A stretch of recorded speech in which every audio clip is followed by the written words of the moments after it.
please be careful with the dots you're trying to draw, which simply do not exist. Simply do not exist. Okay, and I'm happy to answer all questions in relation to the public interest, but my tolerance for answering questions which frankly are offensive is waning. Hello, I'm Paul Barry. Welcome to Media Watch. And that was New South Wales Premier Gladys Berejiklian, who's faced a battering in the last 2 weeks since the Independent Commission Against Corruption exposed her close personal relationship with the allegedly corrupt former MP Darryl Maguire. And in particular, the Premier has been pressed hard about what she knew of his dodgy deals. Why did you say I don't need to know about that bit, Premier? Oh, Mr Clennell, I answered those questions during 6 hours of public evidence on Monday, so I refer you to that. Mr Clennell is Sky News political editor Andrew Clennell, who's been leading the pack pursuing the scandal. Why don't you stand aside until the end of this inquiry? Because I've done nothing wrong. So we're just supposed to believe you? Well, I've done nothing wrong. You didn't want to know, Premier, did you? That is not correct. You said you didn't want to know, Premier. That is not correct. And after days of questioning, how did Clennell see the Premier's political future? She didn't have one. I think it would be a little bit of a political miracle if she survives. But Berejiklian had a couple of aces up her sleeve. Ordinary voters who were sympathetic to the tale of a woman let down by a no-good man, and receptive journalists who were happy to listen to her story. And so, after a week of saying how uncomfortable she was discussing her relationship, Gladys decided to tell all to save her career. Gladys Berejiklian, the interview. I loved him, but I'll never speak to him again. On the front page of Sydney's biggest selling paper, and in a double-page spread inside, Berejiklian spoke of her love for Darryl, her hopes for marriage and her heartbreak, and then made a renewed vow to the state. I can formally say to people I've given up on love. I'm just going to say I've always put my job first, rightly or wrongly, and that will now continue indefinitely. And in the Telly's gossip columnist Annette Sharp, chosen ahead of the paper's hard-nosed political reporters, Gladys found a sympathetic ear. So, next she turned to Friends on Air. Sydney's breakfast prince Ben Fordham had been telling his 2GB listeners the Premier should keep her job. So when she showed up to his studio on Monday, there was warmth all round. When I mentioned to a few people that you were coming on air, they all replied with, "How is she?" So that's my first question. Thank How you. are you? Under the circumstances, I'm going okay. Fordham, to his credit, went through the charges against the Premier, but he also encouraged Gladys to sell herself as unlucky in love.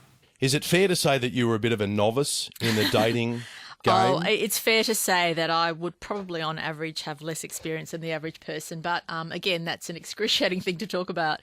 No doubt discussing her relationship was excruciating, but it was taking the spotlight away from corruption and working a treat for listeners and in the opinion polls. Gladys, don't pull a pin. You got our 110% support. What a wonderful job you've done for our dates, and you have my vote, my respect. We call you out, Gladys, because you are ours. You're the best Premier. You're a good lady. Stay strong.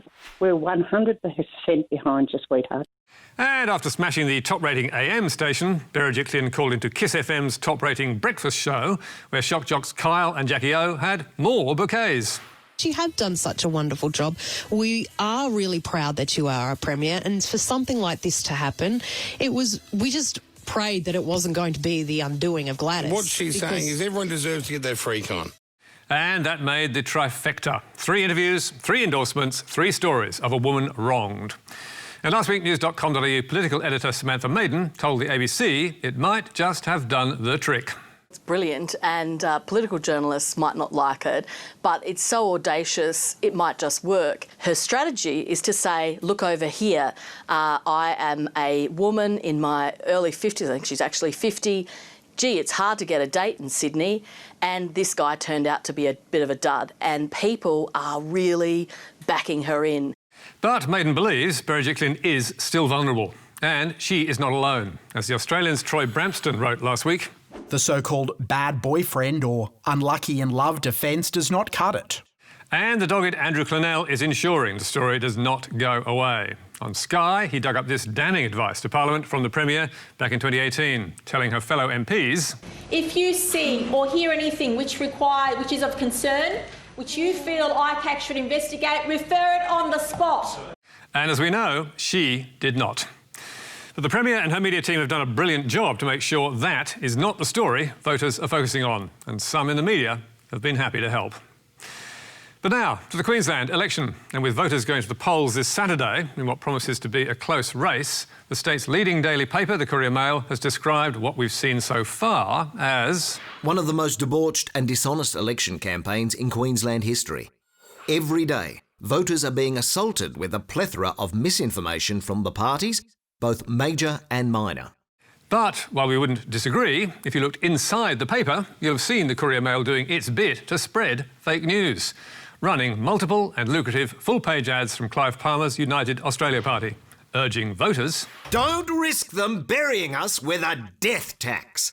A $120 billion debt, and now Labor could take from the dead to balance their books. There is absolutely no evidence that Labor plans to introduce a death tax, and the party has strongly denied it. It is definitely not true, and I find it offensive. And when asked what evidence they have of Labor's intentions, Palmer's wife Anna, who's running in Currumbin, has replied, well, I guess the issue is where's the evidence they're not introducing it?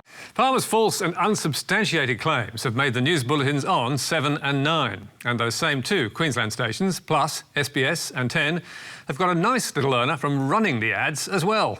Labor's death tax will kill your family's wealth. No to death tax. No to death tax. Labor's raked up $120 billion of state debt.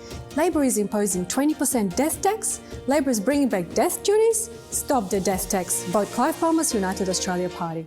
The ads are also running on radio and looming large on Facebook, Twitter and YouTube.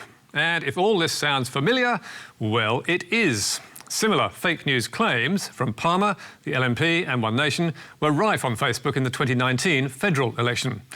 And when Labor, who ran their own false claims on Medicare in 2016, called on Facebook to take them down, the company's Asia-Pacific boss Simon Milner responded, we do not agree that it is our role to remove content that one side of a political debate considers to be false. But in fact, Milner then admitted that Facebook's independent fact-checkers had also found the death tax claims to be a lie. So, if Facebook won't get rid of fake news or misleading ads, can anything be done? Well, there's no national law that demands political advertising be factual, although South Australia and the ACT do have some rules, and we're unlikely to see one in the future, as Professor Graham Orr from the University of Queensland told me to watch. There's no Queensland law to restrain Clive Palmer. Major parties generally oppose such a law, and electoral commissions on the whole do not want to have to administer them. Meanwhile, last week, Studio 10 was branding the Palmer ads as lies and calling for action. He's saying that, wrongly apparently, that Labor's planning to bring in a 20% death tax, which they've denied. Do you think it's more important for voters than ever before to go to their trusted news sources? Politicians have always lied. Yeah, and I think that in this case the real issue comes with political advertising. But guess what ran on either side of that discussion? No to death tax. No to death tax. All up, Studio 10 ran 14 Palmer ads across its 4-hour show, raking in many thousands of dollars. So here's an idea to combat hypocrisy. Given that 10 and the Courier Mail are worried about misinformation in this campaign, why don't they both refuse to take money from Palmer's party for running ads that they say are a lie?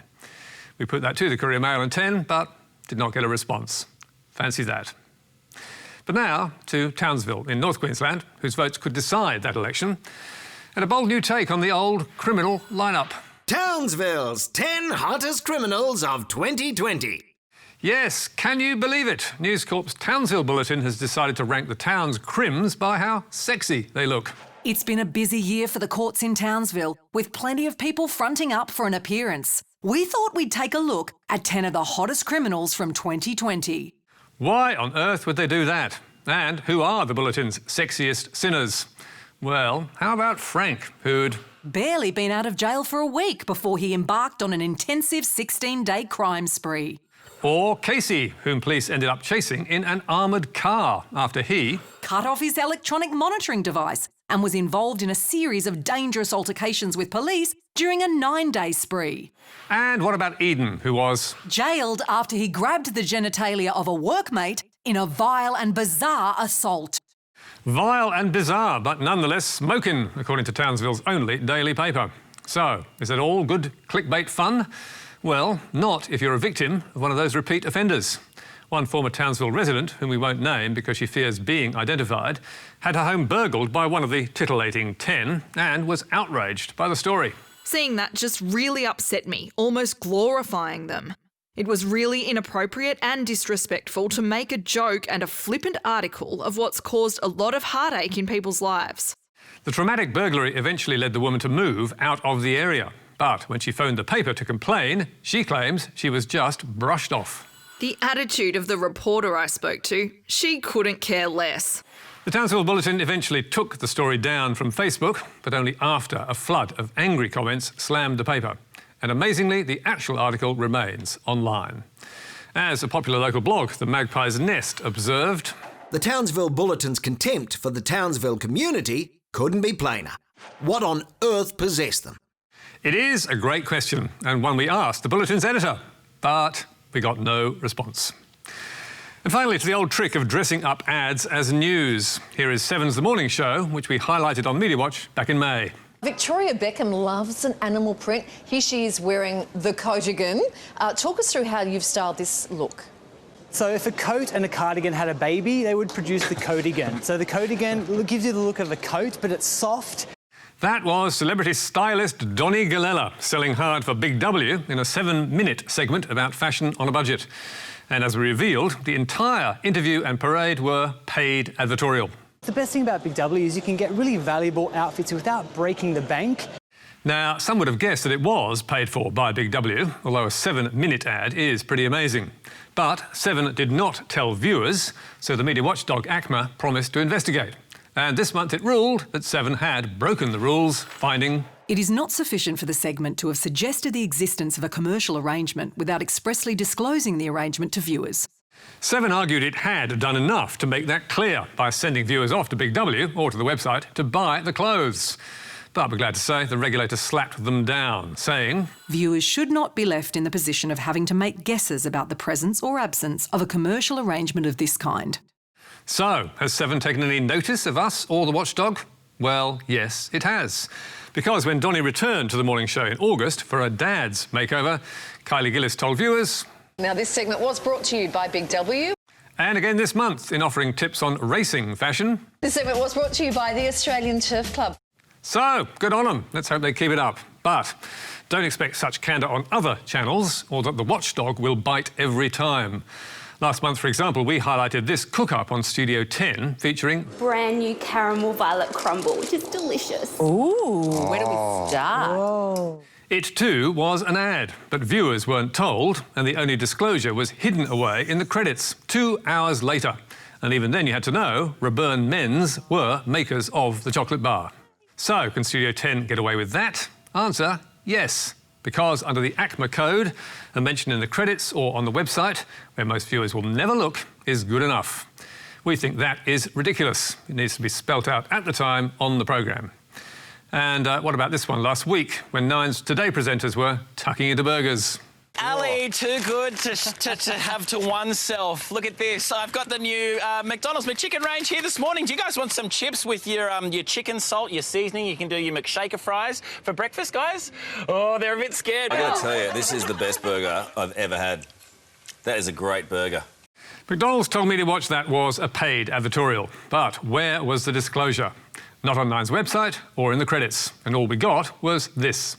A big thanks to Macca's for sharing their new chicken menu with us this morning.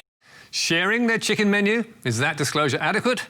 Nine says yes. We reckon it is not good enough. It's time networks were upfront and honest when editorial is paid for, and it's time the watchdog made sure they are. That's all from us tonight. There's more on our website where you can stream or download the programme. And don't forget Media Bites every Thursday on your favourite social media platform. But for now, until next week, goodbye.